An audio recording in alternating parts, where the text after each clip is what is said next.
지난주 금요일에서 일요일까지 3월 첫 주 주말 주요 백화점 매출은 작년 같은 시점보다 2배 안팎 늘었습니다. 특히 코로나19 이전인 2019년도 같은 시점의 매출을 조금이지만 뛰어넘었다는 점에서 소비 회복의 신호탄이 아니냐는 해석도 나오고 있습니다. 네, 지금 보시는 화면 속 장소, 지난달 말 서울 여의도에 문을 연 복합 쇼핑몰입니다. 주차장에 들어가는 데만 1시간 넘게 걸렸다는 볼멘 소리까지 나올 정도였는데요. 2월 26일부터 3월 1일까지 연휴 나흘 사이에 100만 명 넘는 인파가 이 쇼핑몰에 몰렸습니다. 업체 측이 3월 주말 동안은 차량 2부제를 실시하고 백화점 카드 회원 무료 주차 혜택도 이 기간은 중단하겠다고 공지할 정도였습니다. 네, 이 같은 소비 회복 분위기 속에 보복 소비라는 단어가 요즘 자주 등장하고 있습니다. 이 시사 경제 용어 가운데 펜트업 이펙트, 펜트업 효과라는 말이 있는데요.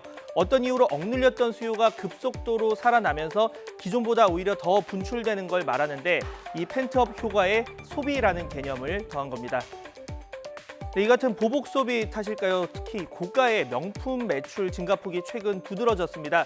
지난 주말 롯데백화점과 신세계백화점, 현대백화점의 해외 명품 매출은 지난해 같은 기간 대비 100%를 훌쩍 넘는 신장세를 보이면서 백화점 평균 매출 증가폭을 뛰어넘었습니다.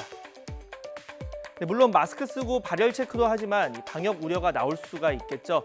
많은 이용자가 몰린 여의도 쇼핑몰 관련 문제가 없느냐는 질문에 손영래 중수본 사회전략반장은 동일 공간이라도 노래를 부르는 것과 아무 말 없이 마스크를 쓰고 가만히 있는 위험도는 다르다. 이 같은 설명을 했습니다.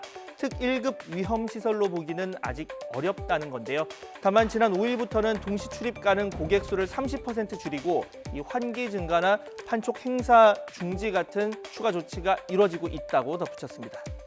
네, 거리두기 개편안을 고민 중인 정부 정세균 총리 역시 경제복 기대감과 함께 기본 방역 수칙 준수를 철저히 당부했습니다. 힘겹게 쌓아온 방역의 둑이 봄바람과 함께 허망하게 무너지는 일은 결단코 없어야 하겠습니다. 언제 어디서든 거리두기와 마스크 쓰기 등 방역 수칙 실천을 간곡히 요청드립니다. 네, 소비 증가 속 물가 상승, 인플레이션 우려도 나오고 있습니다. 지난 1월 농축수산물 같은 장바구니 물가가 지난해 같은 기간보다 크게 올랐고 또 원유 가격도 지난 연말보다 큰 폭으로 뛰었습니다. 물론 조류 인플루엔자나 날씨, 또 중동 지역 불안 같은 외부적인 요인도 있겠지만 시중에 풀린 현금 유동성, 여기에 백신 공급과 경제활동 재개 기대감에 따른 인플레이션 우려 역시 배제할 수는 없는 상황인데요. 이런 가운데 김용범 기획재정부 1차관은 오늘 회의에서 감염병으로 급격히 위축되었던 경제활동이 재개되면서 인플레이션 가능성이 제기되고 있다 이렇게 밝혔습니다.